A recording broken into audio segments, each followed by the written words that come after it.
was such a demand, but as I learned more about the company, it became clear that there was something very unique here.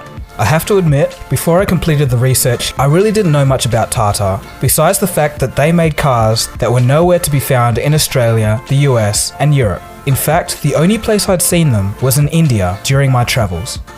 Today, Tata now owns companies such as Jaguar and Land Rover, but this is really the tip of the iceberg when it comes to the breadth of their industry activities. So how did Tata become the multinational giant that it is today? And just how big is it? In this video, we'll find out. For those of you that are from Western nations and are probably unaware of this company, this video may widen your perspectives a little. Let's begin. As far as modern day companies go, Tata is a very old company, older than the automobile, powered flight, and household electricity. The company was founded way back in 1868 by Jamsetji Narsawandji Tata. In retrospect, after Tata's success, some have hailed J. Tata as one of the founders of modern India. Born in 1839, J. Tata's first professional role was working in his father's banking firm outside of Mumbai, India, coincidentally where I was born. There were some key events in J. Tata's life that would shape the history of India and eventually help shape the global business landscape. It would be travel that opened his eyes. J. Tata travelled to England, America, and Europe for business, and through his opportunistic mind, he saw that Indian companies could make a large impact in the textile industry, which was dominated by the British at the time. In 1868, after learning from his time working in his father's banking firm, a 29-year-old Tata bought an old oil mill and converted it into a cotton mill. This seemingly insignificant event was the very beginning of the multinational giant. J. Tata always had the inclination to care greatly for the people of India and had an interest in giving back. This is outlined by J. Tata's 4 dream goals. During his life, Tata strived for 4 simple goals within his heart. They were to create an iron and steel company, a world-class education institution, a hotel, and a hydroelectric plant. It would only be the hotel that was to become a reality during Tata's life. It was completed 1 year before J. Tata's death in 1903.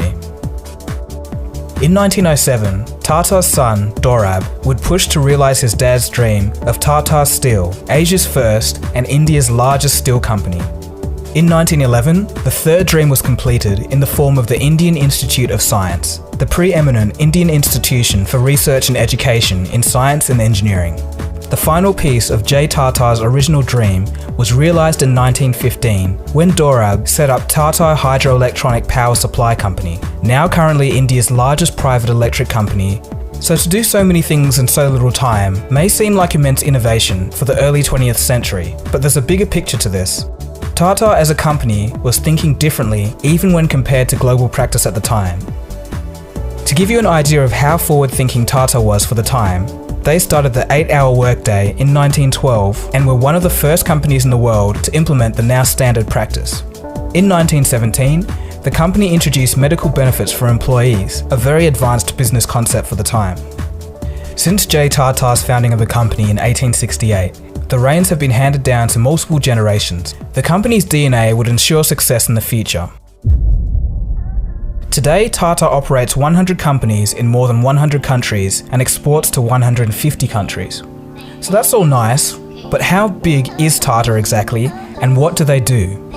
Well, in 2014, the company made $103.27 billion in revenue, in which 67% came from business outside of India.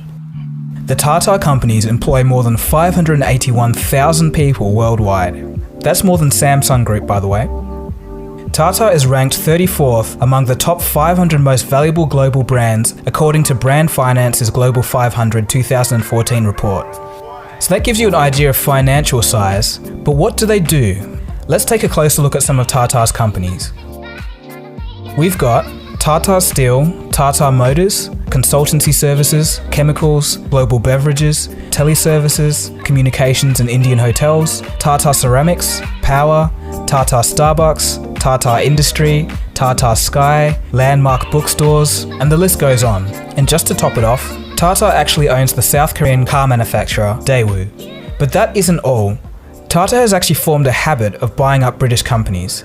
It's rather ironic if you know the 19th and 20th century relations between India and Britain. In 2000, they bought up the British company Tetley Tea for $407 million. And then next, there was Jaguar and Land Rover in 2008 after the GFC for $2.3 billion. It's quite an interesting story. In 1999, Ratan Tata and his team were humiliated when they went to sell Tata's motor division to Ford due to a poor response after a launch of a hatchback, which happened to be Tata's first passenger car. The American Ford officials showed interest in taking over the company, but did so in a harsh manner. They told Tata, "You do not know anything. Why did you start a passenger car division at all?" They said they'll do Tata a favour by buying the car division. But as it turns out, the deal didn't end up going through between Tata and Ford. At the time, Ford owned Jaguar and Land Rover and couldn't really work out how to get the cars to sell. By 2008, things had gotten so bad that Ford had to sell Jaguar and Land Rover to the very company they had said a few years earlier were useless. Today, Tata has turned Jaguar and Land Rover around, and sales are doing well in the US.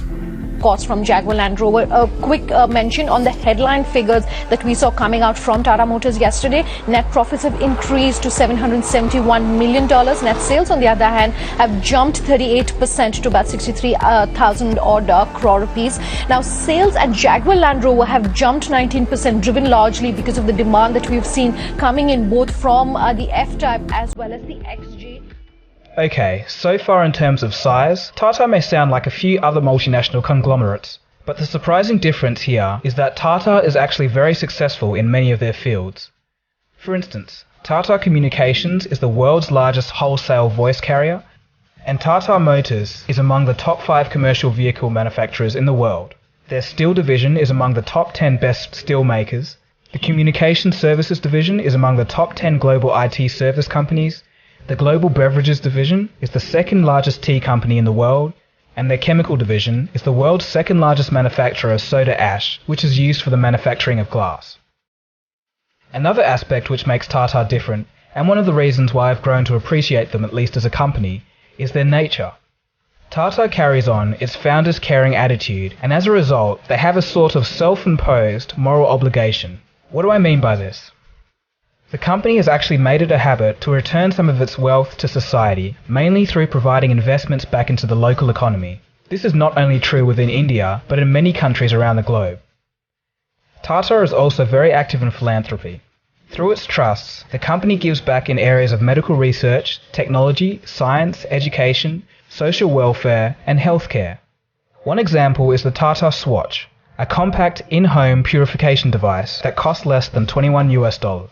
The idea of the Tata Swatch came to being from the 2004 tsunami, which left thousands of people without clean drinking water. The device has filters that last about 1 year for a family of 5. The advantage of this device is that it does not require any electricity and is very low cost. Due to activities like this, in 2009, the Tata Group was ranked number 11 in the world's top 100 reputable companies by Forbes magazine. So there you have it. A true multinational conglomerate with a bit of difference. All in all, it's amazing that just one man could leave a legacy that has lasted over a century. Let's finish off with a quote from Tata himself. "In a free enterprise, the community is not just another stakeholder in the business, but in fact, the very existence of it."